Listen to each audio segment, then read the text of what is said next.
Hello from the newsroom. We're coming to air with this special programme to announce the sad news that former RTE broadcaster Gay Byrne has died. He was 85. The legendary TV and radio star passed away at his home in Dublin earlier today, surrounded by his family.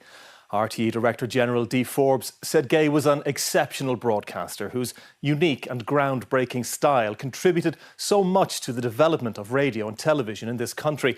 His legacy was as colossal as the man himself, she said. Our arts and media correspondent Sinead Crowley has been looking back at his career. Live from Telefísión, it's Saturday night, it's The Late Late Show. For over 6 decades, he was a towering figure in Irish broadcasting, able to move from light entertainment. I have the second best chat show host in the world on this, Johnny Carson. I've heard of him. Yes, now I'm going to get the first. Now you're going to get the... Oh, I love... To the most serious issues with ease and professionalism. As I keep on reminding the listeners to the radio programme in the morning, it's now 8 weeks. 8 weeks in which no one in this country has died at the hands of the Provisional IRA. Gay Byrne grew up in Dublin's Liberties, where lessons he learned as a boy were carried with him throughout his life and career. He's from this old-fashioned, almost Dublin Liberties family on South Circular Road, where work and work ethic and all of that was really the way, and education was the way to get on. Mr. Tony Hancock.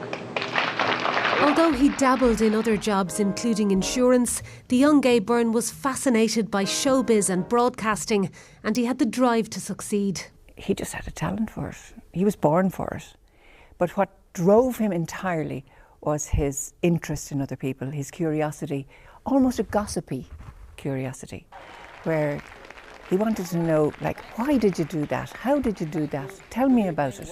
Gay began hosting variety programmes and sponsored programmes, and then one day was asked by Radio Éireann to script and present a programme on Christmas night. I remember putting the phone down and I went, yes! And I knew I was in. Gay worked for a while at Granada Studios in Manchester, where he interviewed all the big names of the time. Do you think that he owes a lot of his success to his hairstyle, fellas? No, I don't think it helped at all. But when RTE Television went on air, he came back to host a number of shows. And then came the big one. Ladies and gentlemen, to whom it concerns, it's The Late Late Show. And here is your host, Gay Byrne. In its early days, The Late Late was modelled on US programmes, combining serious discussion with light entertainment. What's your name? Gay Byrne. Gay Byrne. What's your name? Gay Byrne. And Gay Byrne was a natural in the role. Gay Byrne. And by the time he married Kathleen Watkins, was already one of Ireland's best-known faces. The strong work ethic remained a constant. He became the producer of The Late Late as well as its star.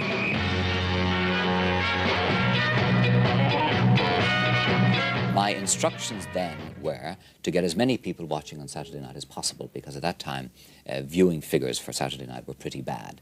That instruction, incidentally, has never been rescinded. Gay Byrne also hosted a daily radio show which kept the listener at the centre of the programme, writing and then phoning in. It's the recipe for Tuesday. We did them every week, you see, at a certain stage. And this was a recipe every Tuesday. And this is for the 20th of February 1973 from Manchester Cake. And obviously a very valued recipe indeed. Please welcome your host for this evening, Gay Byrne. He also worked on many other programmes, including the Housewife of the Year show and, of course, the Rose of Tralee. There you are, my darling. Thank you. Beautiful. Dunn Stores, 13 quid. His personal life was not without its own drama. In the mid-1980s, accountant Russell Murphy died and was found to have spent vast sums of money belonging to his high-profile clients, among them Gay Byrne.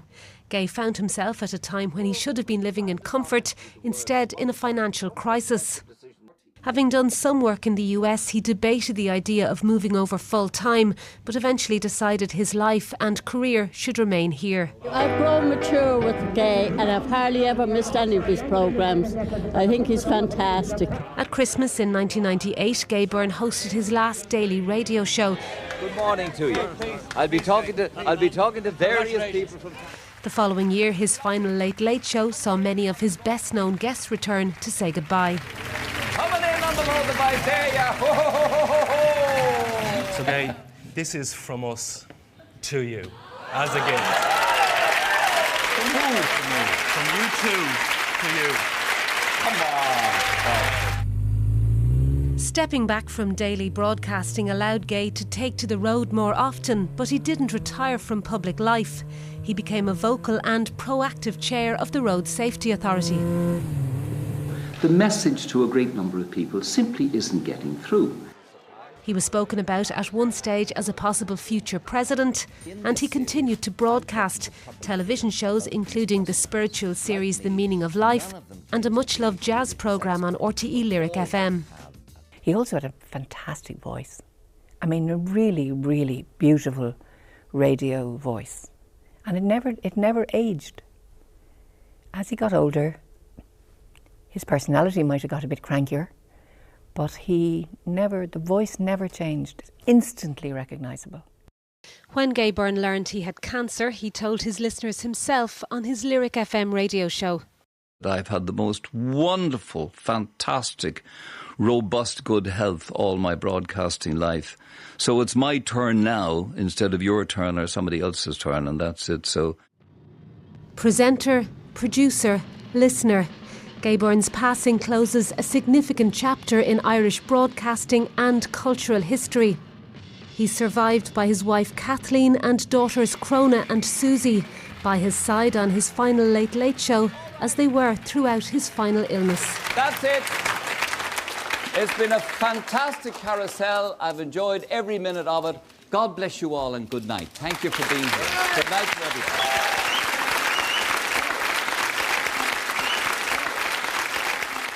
As host of The Late Late Show, Gay Byrne tackled many issues that were seen as taboo in Irish society at the time. His radio show also broke new ground during his decades on air.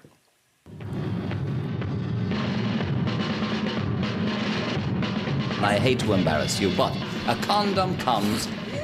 Can't even open it now. A condom comes in a pack like that. That is the dreaded object. There it is. That's what it looks like, out of the thing. Challenging, provocative, entertaining. For almost half a century, Gay Byrne and The Late Late Show played a pivotal role in Irish society. De Valera dominated the first half of 20th century Ireland, but Gay Byrne most certainly dominated the latter half. It was the early 1960s, the host, the returned emigrant, this bright young thing bringing a brand new medium to an Irish audience. From the start, the show generated controversy, such as the time when a woman told Gay what she was or was not wearing on her wedding night. Senior figures in the Catholic Church objected. It became known as the Bishop and the Nightie. Some nights it was pure entertainment.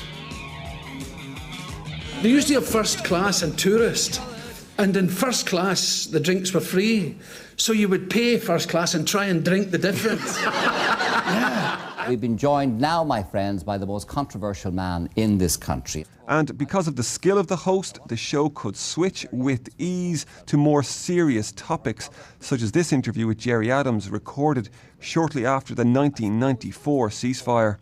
Well, first of all, I would dispute your intro that I'm the most controversial man in Ireland, and invite you to come and sit beside me and we'll talk that out. The Late Late Show in many respects was a private legislator. It basically took issues that perhaps the public weren't quite ready to discuss, but produced them in such a very articulate and very sort of, I suppose, very moral way. At times, it generated the news itself. Give a warm welcome to the EU Commissioner for Employment and Social Affairs, Padraig Flynn. Here he is, big fella. In 1999, the then EU Commissioner Padraig Flynn appeared on the show and spoke about his lifestyle. I run a home in Dublin, Castlebar and Brussels. I want to tell you something. Try it sometime when you have a couple of cars and 3 houses and 3 homes and a few housekeepers. And I want to tell you and everything else. But remember, it's a well-paid job. He was also asked about allegations that he had taken a bribe from the developer, Tom Gilmartin. I haven't seen him now for some years. I met him. He's a Sligo man who went to England, made a lot of money, came back, wanted to do a lot of business in Ireland. Didn't work out for him. He's not well, his wife isn't well, and he's out of sorts. Those remarks angered Tom Gilmartin, who then decided to give evidence to the Mahon Tribunal, which was investigating corruption in the planning process. He became a key witness.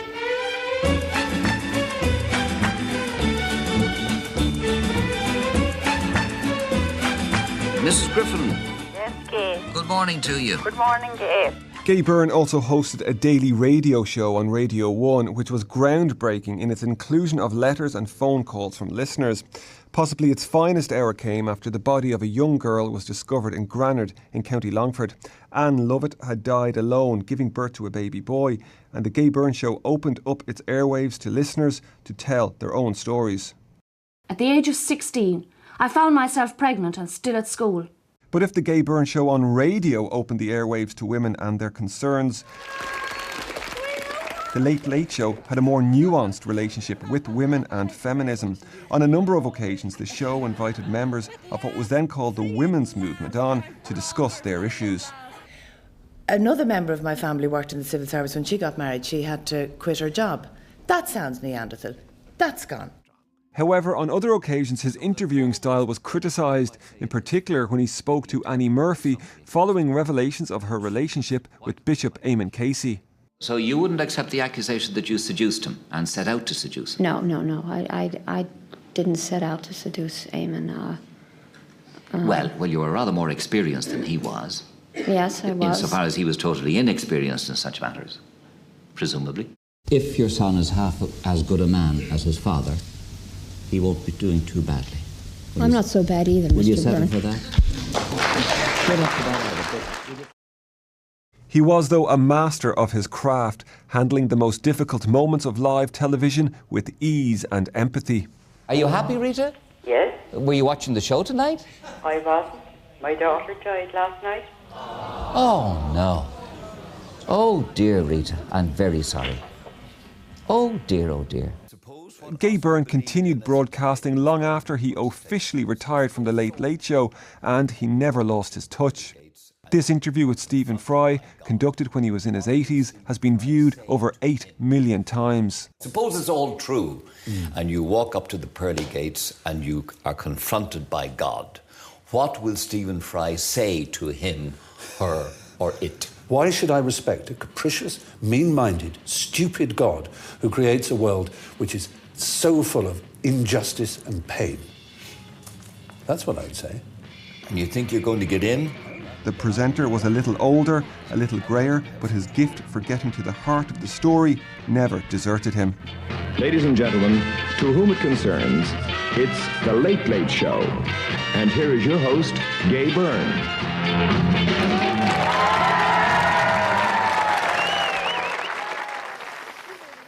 Sinead Crowley, our arts and media correspondent, joins us now in studio. Sinead, thanks for coming in to speak with us. An extraordinarily sad day, an icon, a national figure, father of the nation. So many accolades for Gay Byrne, who has passed away. He had been ill, but this nonetheless is really the most awful news today, isn't it? Yeah, obviously not unexpected. He had been ill, and I think very typical of the man that he told the listeners that he was ill when he was first diagnosed with cancer. But an incredibly sad day. We think of all first, of course, of his family, and they were so close. They were beside him through the final illness and beside him at all stages of his career, and such a support to him.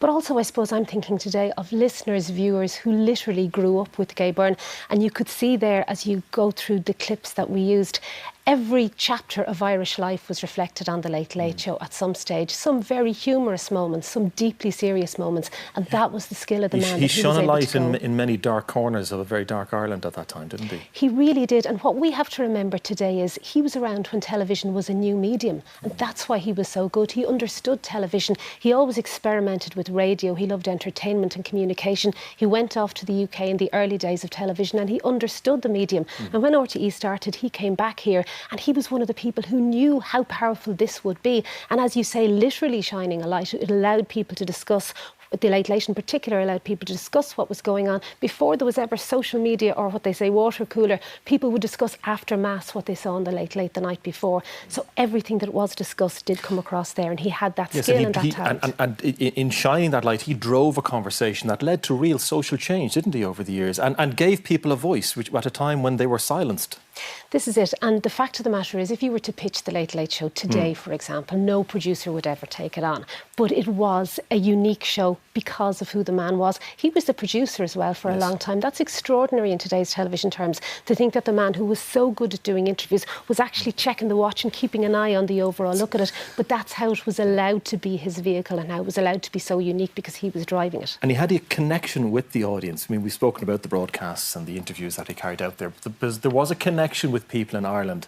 We all know from growing up in that area and from our parents' era and going back then, there was a connection. People really felt part of Gay and that they could reach out to him, didn't they? Every time you hear the radio theme tune, in particular for people of my generation, you're at home from school, you're listening to that. Women particularly felt he was speaking directly to them. He had this way of reading a script that made it sound like it was completely ad-libbed. He had a fantastic production team on the radio, but when it was just him, he did that radio skill that you're always told, talk to one person, and people believed he was speaking to them, and they opened their hearts to him. The radio show had people phoning in and writing in, first of all. That wasn't hugely usual, but they told him their innermost secrets about marriage and about neighbours and about their worries, really feeling that Uncle Gabo, that's why he was known as Uncle Gabo, you know, they felt they were talking directly to him. And of course it is so desperately sad. A figure you think would always be around has now passed away so sadly today. There has been some initial reaction. Can you tell us what people have been saying? There has, of course. I mean, it is a very sad day for everybody here in RTE. RTE's Director General has said that he was a household name, an exceptional broadcaster. She's described him as having a unique and groundbreaking style, and she says that his journalistic legacy is as colossal as the man himself and that he defined generations. The chair of RTE, Moya Doherty, of course, is also thinking of him as a personal friend as well as a colleague, and she's saying that he had unique gifts, that he could see around societal corners and he could also predict what was going to happen, and that this was a gift he used. Also, people like Joe Duffy, Ryan Tubridy paying special tribute today. He was a mentor as well for young broadcasters in RTE, and really people thinking very specially of him this afternoon. Sinead, thank you. And of course we will have more on Gay's passing today, and we are of course thinking of Gay's family at this time, but that is all from the newsroom on this sad day as we mark the passing of a legendary broadcaster, Irishman Gay Byrne.